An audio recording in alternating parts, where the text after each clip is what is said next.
Shalom Israel, it's Kazawan, and the name of this video is Hidden Israelite Strangers.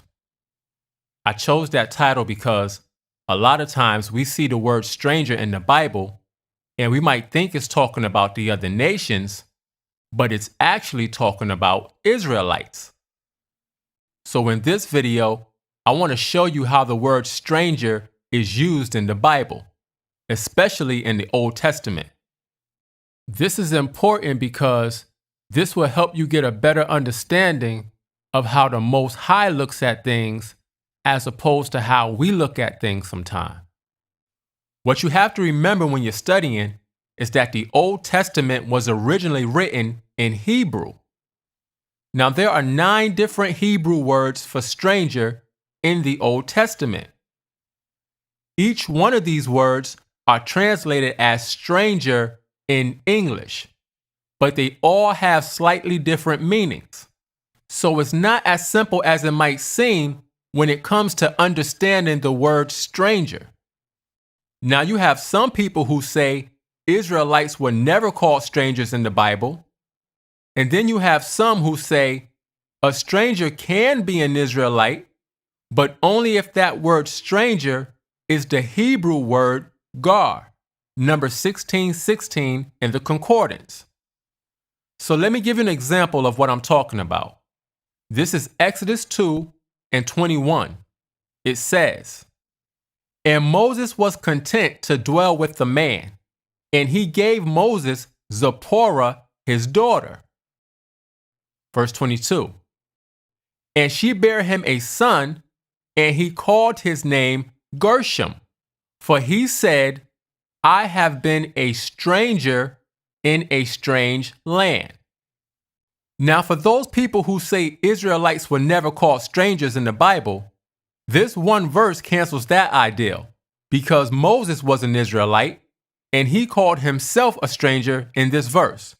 So we don't have to even deal with that anymore. Now, Moses said, I have been a stranger in a strange land. And when you look the word stranger up in this verse, you see that it's number 1616 and it's the Hebrew word gar. So we see that gar is used to describe an Israelite stranger. But it's not the only one. And it's very important that we understand that, because if we say that the Hebrew word gar is the only word that describes Israelite strangers, then our understanding of a lot of scriptures is going to be wrong. And I'm going to show you that in this video. Now, the main 2 Hebrew words for stranger that we're going to deal with is zawar and nakarya. So here we go. Jeremiah 51:49. It says, "As Babylon hath caused the slain of Israel to fall, so at Babylon shall fall the slain of all the earth." So this is talking about the Babylonians when they invaded the land of Israel. Now watch this. Verse 51. This is how the Israelites felt. It says, "We are confounded because we have heard reproach. Shame have covered our faces, for strangers are come into the sanctuaries of the Lord's house." Now we know that the strangers in this verse is talking about the Babylonians. Now, when you look up the word strangers in this verse, it's number 2114, and it's the Hebrew word zawar. So we see that the word zawar is used to describe the other nations as strangers. Now, does that mean that the Hebrew word zawar can't be used for an Israelite? Let's see. Psalms 54:1. It says, "To the chief musician on Neganoth, Mashiel, a psalm of David, when the Ziphims came and said to Saul, Doth not David hide himself with us? Save me, O God, by thy name, and judge me by thy strength." Verse 2. This is David praying to the Most High. It says, "Hear my prayer, O God. Give ear to the words of my mouth. Verse 3, here it is. For strangers are risen up against me, and oppressors seek after my soul. So David said, strangers are risen up against me. Now, when you look the word strangers up in this verse, it's number 2114, and it's the Hebrew word zawar. Now, verse 1 tells us that these strangers are the Ziphims that came and said to Saul, doth not David hide himself with us? So let's go to the verse when this actually happened. 1 Samuel 23:19.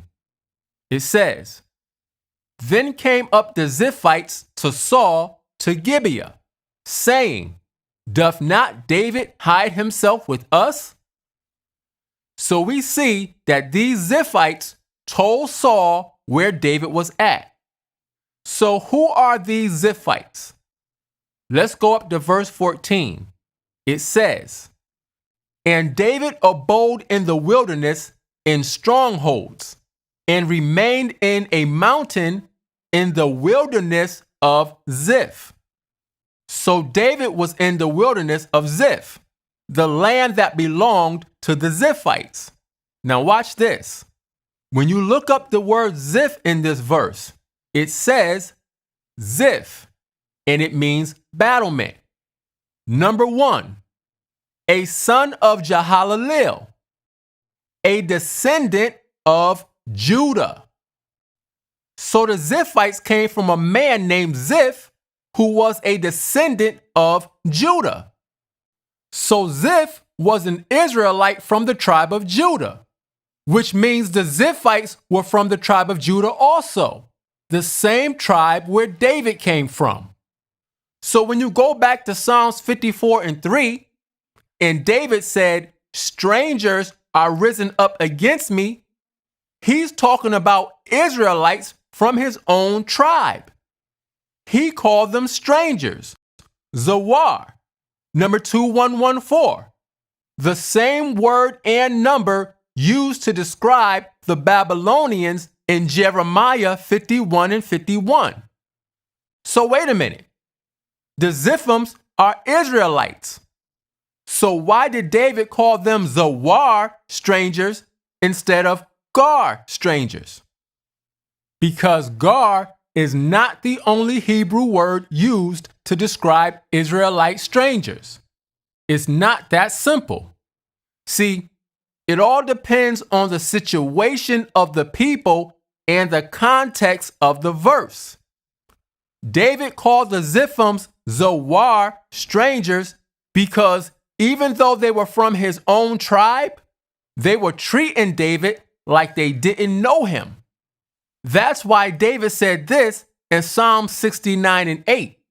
It says, I am become a stranger unto my brethren.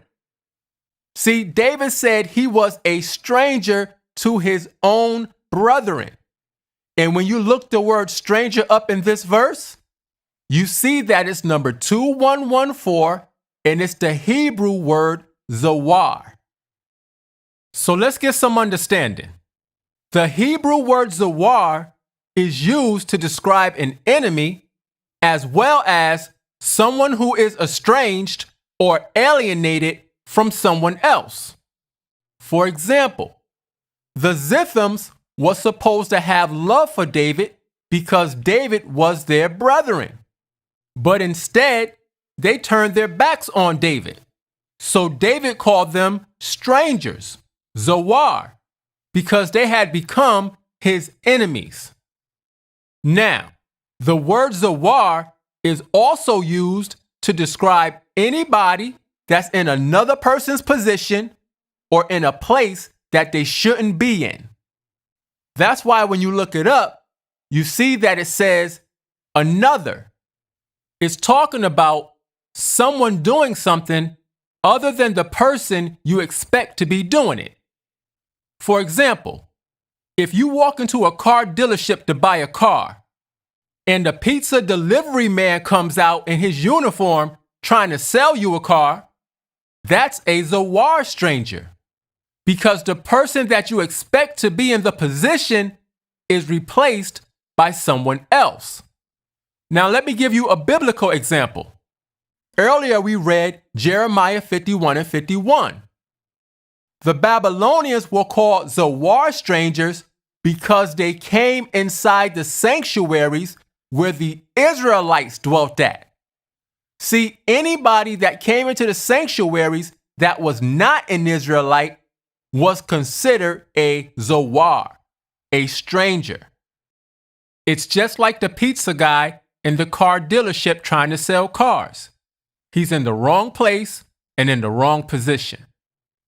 Now, I'm going to show you that the Most High uses the Hebrew word Zawar in the same way that I just explained. Look at this. Numbers 1 and 50. This is the Most High talking to Moses.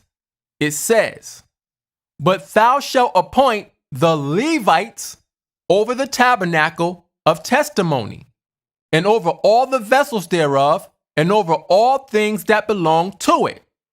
They, the Levites, they shall bear the tabernacle, and all the vessels thereof, and they shall minister unto it, and shall encamp round about the tabernacle." So according to verse 50, the Levites were appointed to handle the tabernacle and everything that pertained to it. And the Levites had to set up their tents around the tabernacle. Verse 51, "And when the tabernacle setteth forward, the Levites shall take it down. And when the tabernacle is to be pitched, the Levites shall set it up." Now watch this. It says, "And the stranger that cometh nigh shall be put to death." Now, when you look the word stranger up in this verse, again, it's the Hebrew word Zawar.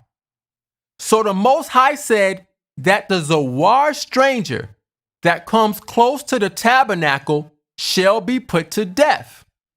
Now, somebody might read this verse and think this stranger is talking about the other nations, but it's not.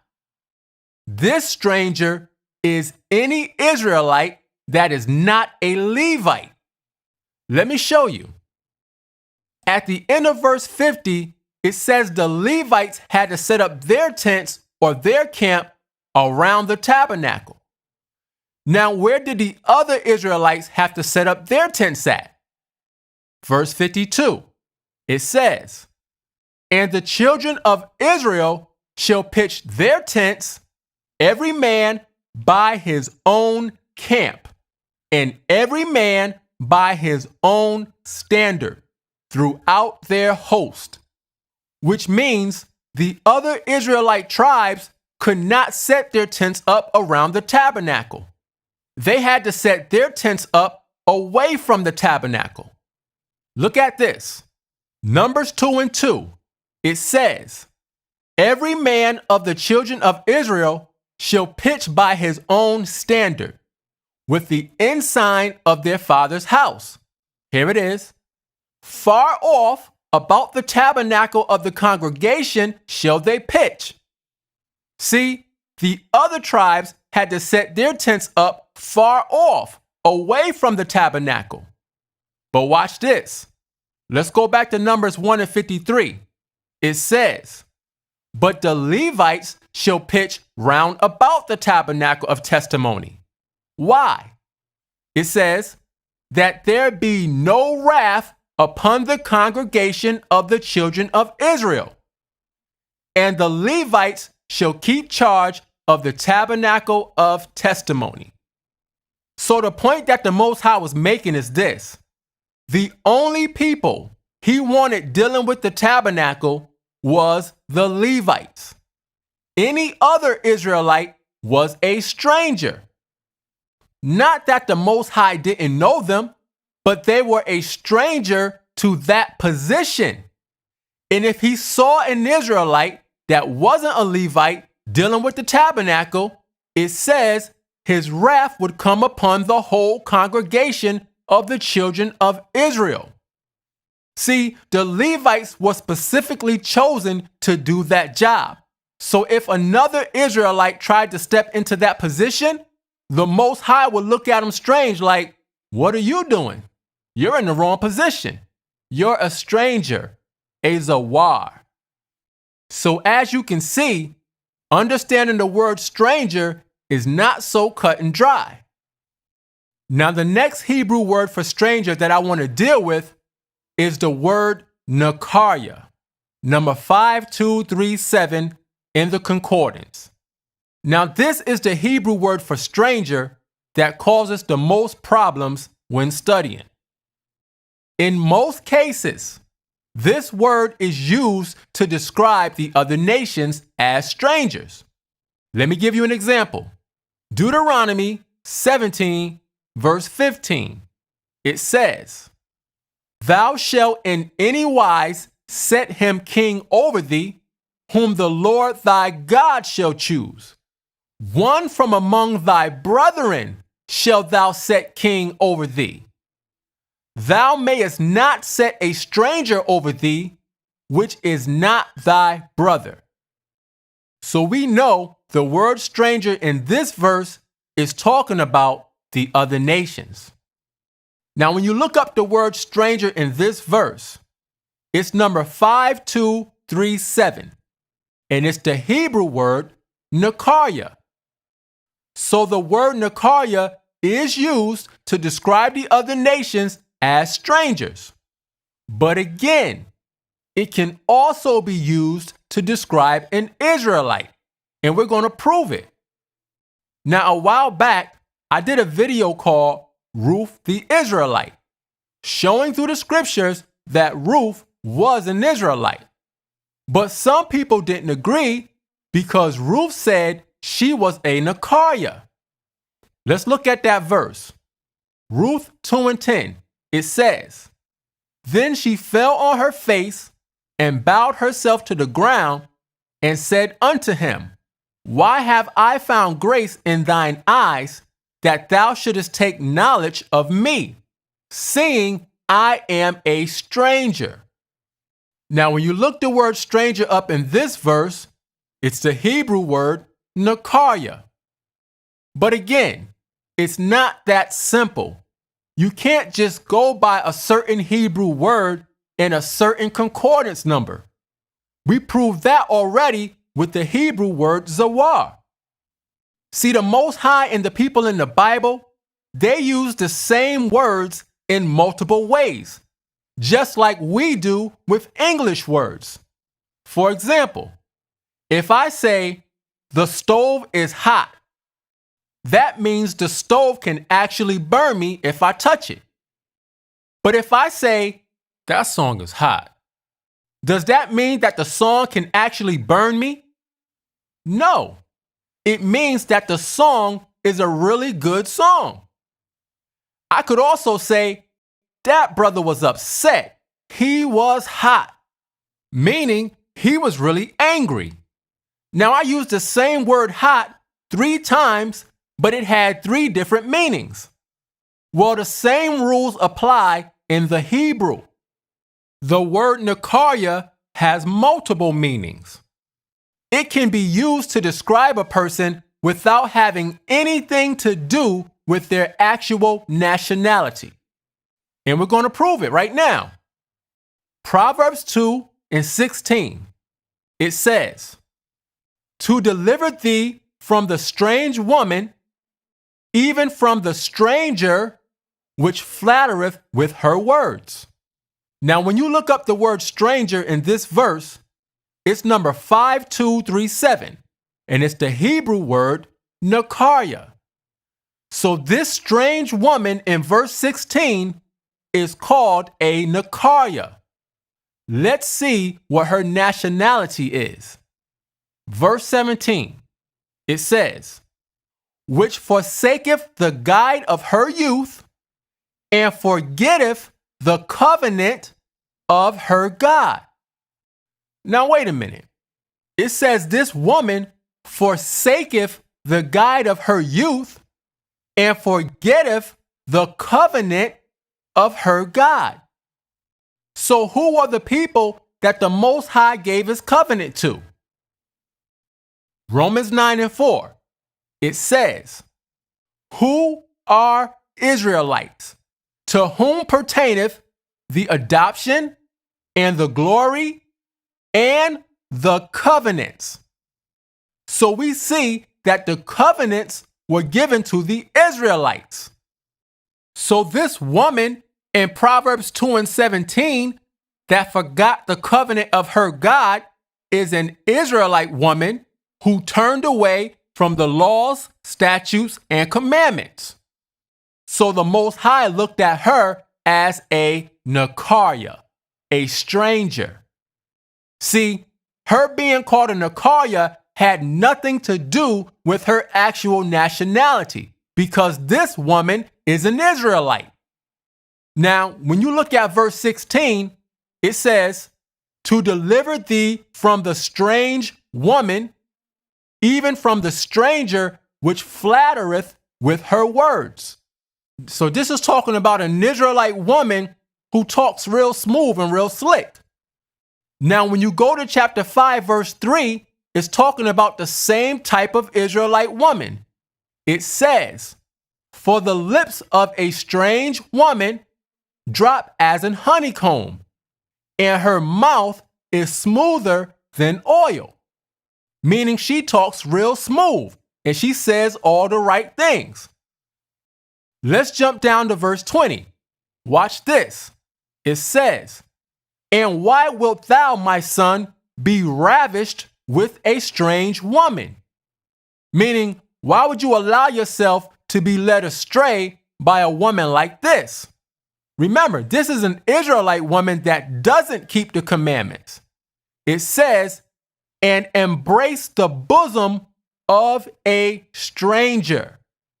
Now, when you look up this word stranger, it's Nakariah. Again, we see this word being used in a way that has nothing to do with nationality. This is an Israelite woman. See, it's all about the context of the verse. Now, let me show you another way that Nakariah is used. We read this verse earlier, but I was waiting to get to this part to explain it. This is King David talking. Psalm 69:8. It says, I am become a stranger unto my brethren. That stranger is Zoar. But watch this. It says, and an alien unto my mother's children. Now, when you look the word alien up in this verse, it's the Hebrew word Nakariah. So David said he became a Nakariah to his mother's children. Why? In the beginning of the verse, David said, I am become a stranger unto my brethren, a Zawar, meaning they were treating David like he didn't belong around them. And because they were treating David that way, he said, I've become a Nakariah to my mother's children, meaning they were treating David like he was a foreigner. The word Nakariah is not wrong in this verse. It's supposed to be there because that's how David felt when he said it. He felt like a foreigner because his own people were treating him like they didn't know him. So here we have King David saying he's a Nakariah. Now, does that mean that David was not an Israelite? No. Again, it's all about the context of the verse. Now, just in case somebody still thinks that the word Nakariah should not have been used for David, watch this. Job 19:14. This is Job talking. It says, my kinsfolk have failed, and my familiar friends have forgotten me. So Job said his own family and friends wasn't dealing with him anymore. Verse 15, it says, they that dwell in mine house and my maids count me for a stranger. That stranger is Zawar. The people in Job's house was acting like Job was out of place in his own house. But it got so bad, in the next part, Job said, I am an alien in their sight. When you look the word alien up in this verse, it's the Hebrew word Nakarya. Job said he was a Nakarya in the sight of his own family and friends, meaning his own family was looking at Job like he was a foreigner. Now, this is the same thing that David said about his brethren in Psalm 69 and 8. Let me put it under this verse so that you can see it. Job and David said that they were Nakarya to their own people. Not only did they treat Job different, he actually looked different because of the sickness he was going through. Job 2 and 7 says that Job's whole body was covered in boils, from the sole of his feet to the top of his head. Again, the word Nakarya doesn't just deal with nationality. It also means something unknown or unfamiliar. That's how Ruth used the word Nakarya.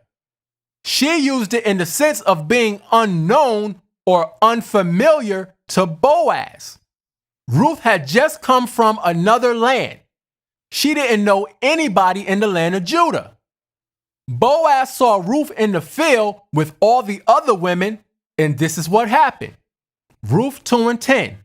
It says, Then she fell on her face and bowed herself to the ground and said unto him, Why have I found grace in thine eyes, that thou shouldest take knowledge of me, seeing I am a stranger, a Nakarya? But this has nothing to do with her nationality. She's talking about the fact that Boaz was being extra nice to her and he didn't even know her. She was a foreigner, meaning she was unknown and unfamiliar to the people in the land of Judah. See, words have more than one meaning.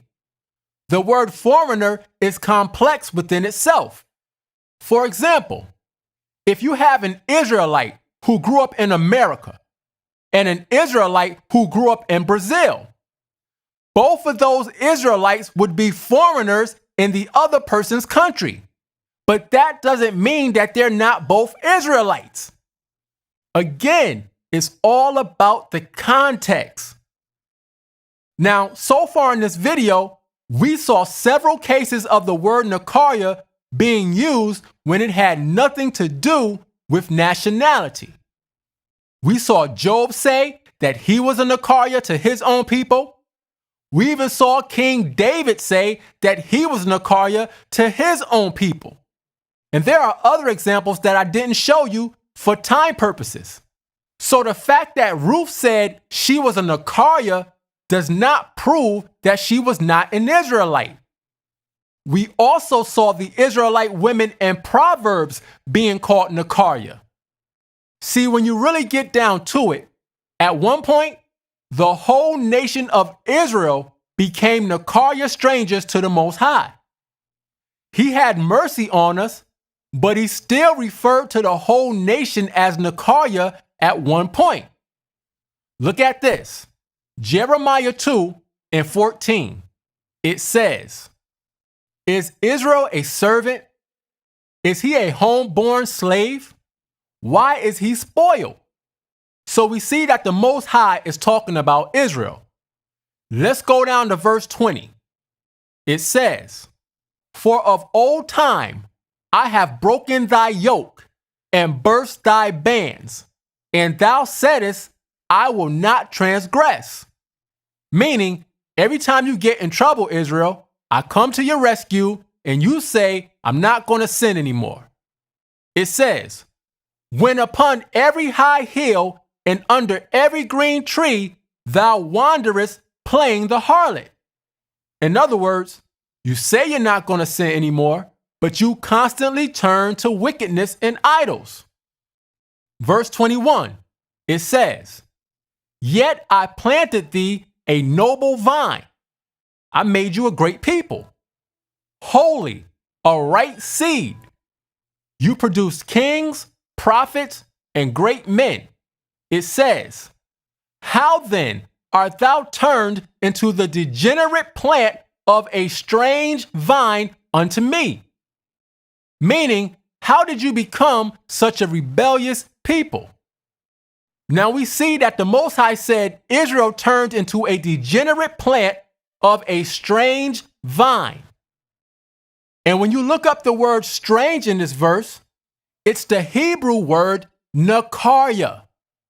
So the Most High said that Israel as a nation became nakarya, strangers unto him.